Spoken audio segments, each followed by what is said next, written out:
जय हिंद साथियों। हमारे देश को आज़ाद कराने के लिए जिस भी प्रक्रिया को अपनाया गया था उसको स्टार्ट करते हुए हमने 1817 की क्रांति से प्रारंभ किया था। उसके बाद जो भी संगठनात्मक परिवर्तन हुए और राष्ट्रवाद का उदय हुआ, उसमें जो भी भूमिका निभाई है आपके कुछ लेखकों ने अपने पत्रिकाओं के जरिए, उसी तरीके से हमारे देश में जो भी आंदोलन हुए हम उन पर चर्चा करेंगे। आंदोलन पर चर्चा इसलिए करेंगे जो भी आंदोलन हुए उनमें उत्तर प्रदेश की क्या भूमिका रही, उत्तर प्रदेश ने किस तरीके से सहयोग दिया, कौन कौन से नेता रहे, किस किस की भूमिका रही जो उत्तर प्रदेश से चलकर आपके पूरे स्वतंत्रता आंदोलन में अपनी भूमिका निभाई। वहीं भारतीय राष्ट्रीय कांग्रेस का जो गठन हुआ था 1885 को हुआ था, तो उसमें देखते हैं कि हम उत्तर प्रदेश की क्या भूमिका रही कि स्वतंत्रता आंदोलन के प्रथम चरण की अपेक्षा द्वितीय चरण संगठित रूप से शुरू हुआ और अंत तक संगठित रहा। इस चरण जो भी चरण रहा है उसमें कहते हैं कि इस चरण की सर्वप्रथम घटना राष्ट्रीय कांग्रेस की स्थापना थी, जिसका गठन 1885 में एक अंग्रेज सिविल सर्वेंट A.O. ह्यूम के प्रयासों से हुआ। वहीं इस कांग्रेस का प्रथम अधिवेशन 28 दिसंबर 1885 को गोकुलदास तेजपाल संस्कृत विद्यालय मुंबई में हुआ। वहीं 1885 से लेकर 1947 तक उत्तर प्रदेश में कुल 9 अधिवेशन हुए हैं, जिनका हम संक्षिप्त रूप से विवरण आपको प्रस्तुत करेंगे, किस किस तरीके से हुआ। अब आप देखिए कि भारतीय राष्ट्रीय कांग्रेस की जब स्थापना हुई तो कौन कौन से अधिवेशन उत्तर प्रदेश में हुए थे, किस किस सन में हुए थे। आपका 1888 में हुआ, 1892 में, फिर 1910 में। ये तीनों ही अधिवेशन आपके लखनऊ में हुए।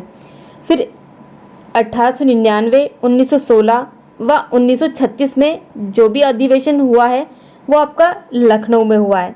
फिर 1905 में वाराणसी में हुआ है, 1925 में कानपुर में हुआ है तथा 1964 में मेरठ में हुआ है।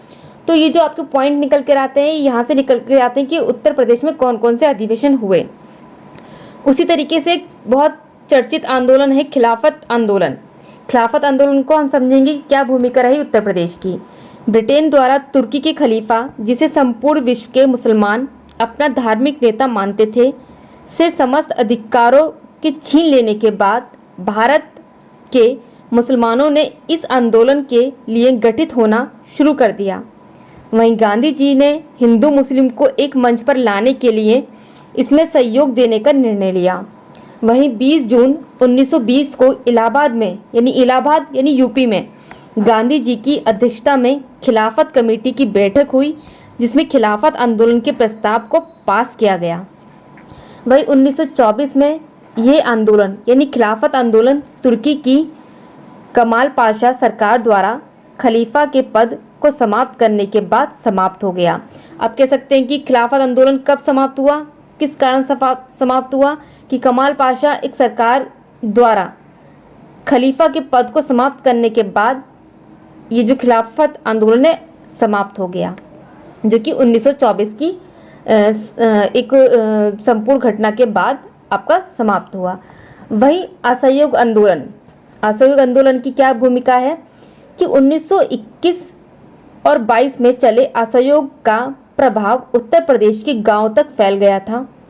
सरकारी स्कूलों, कॉलेजों, अदालतों, उत्सवों, समारोह, विदेशी वस्तुओं आदि का बहिष्कार और स्वदेश के प्रचार पर जोर दिया गया। वहीं इस अवधि में उत्तर प्रदेश में अनेक विद्यालयों की स्थापना की गई, विदेशी वस्तुओं की होली जलाई गई। वहीं 5 फरवरी 1922 को एक भयंकर भीड़ ने चोरा चोरी गोरखपुर में एक घटना हुई थी। उस घटना में पुलिस स्टेशन को घेरकर 22 जवानों को जिंदा जला दिया गया।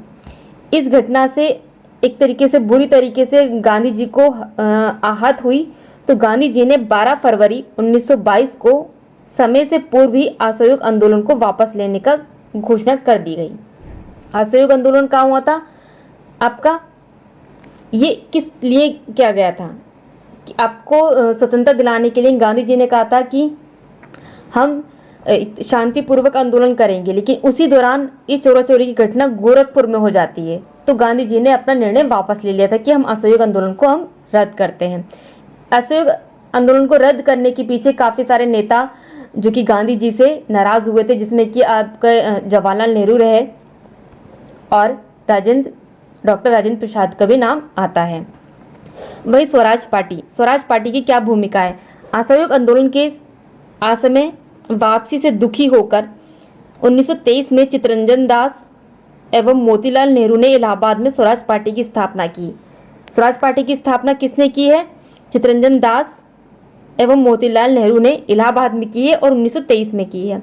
इस पार्टी में विट्ठल भाई पटेल, मालवीय जी तथा M.R. जयकर भी सम्मिलित थे। इस पार्टी ने 1923 के विधान परिषद के चुनाव में भाग लिया। वहीं 16 जून 1925 को चित्तरंजन दास की मृत्यु के बाद मालवीय जी ने लाला लाजपत राय के साथ मिलकर स्वतंत्र कांग्रेस पार्टी के नाम से नई पार्टी बनाई। चित्तरंजन दास की मृत्यु के बाद जो कि मोतीलाल नेहरू जी ने मिलकर मालवीय जी के साथ स्वतंत्र कांग्रेस पार्टी के नाम से एक नई पार्टी बनाई। मालवीय जी और मोतीलाल के बीच कुछ मतभेद हो गया था, फिर से पार्टी में एक तरीके से विखंडन होने लगा। वहीं सविनय अवज्ञा आंदोलन की क्या भूमिका रही है देखते हैं हम। यूपी में इस आंदोलन की शुरुआत 6 अप्रैल 1930 को तब हुई जब गांधी जी अपने 78 सत्याग्रहियों के साथ डांडी समुद्री तक नमक तोड़ने के लिए जो कानून चल रहा था उसको जोर शोर से शुरू किया था। इस आंदोलन में उत्तर प्रदेश के लोगों ने बढ़ चढ़कर भाग लिया। यहाँ की जनता ने कई प्रकार के करों को देने से मना कर दिया था। वहीं जयप्रकाश नारायण और शास्त्री जी के सहयोग से नेहरू ने इलाहाबाद से करबंदी का आंदोलन छेड़ा था। वहीं कहाँ से? इलाहाबाद से। नेहरू को दिसंबर 1931 में गिरफ्तार कर लिया गया था। वहीं 5 मार्च 1931 को गांधी इरविन समझौते के बाद इस आंदोलन को स्थगित कर दिया गया था। आपका सविनय अवज्ञा आंदोलन स्थगित कर दिया गया था 5 मार्च 1931 में जो गांधी इरविन समझौता हुआ था उसके बाद। ये तो रहे आपके कुछ मुख्य आंदोलन जिनमें आपकी उत्तर प्रदेश की भूमिका रही है। आप हमारे साथ इसी तरीके से बने रहिए। हम आगे भी क्रांतिकारी आंदोलन की चर्चा करते रहेंगे कि उसमें उत्तर प्रदेश का क्या सहयोग रहा है। यूपी स्पेशल में आपके यहाँ से फैक्ट बनते हैं मेंस और प्री के भी। जय हिंद, जय भारत।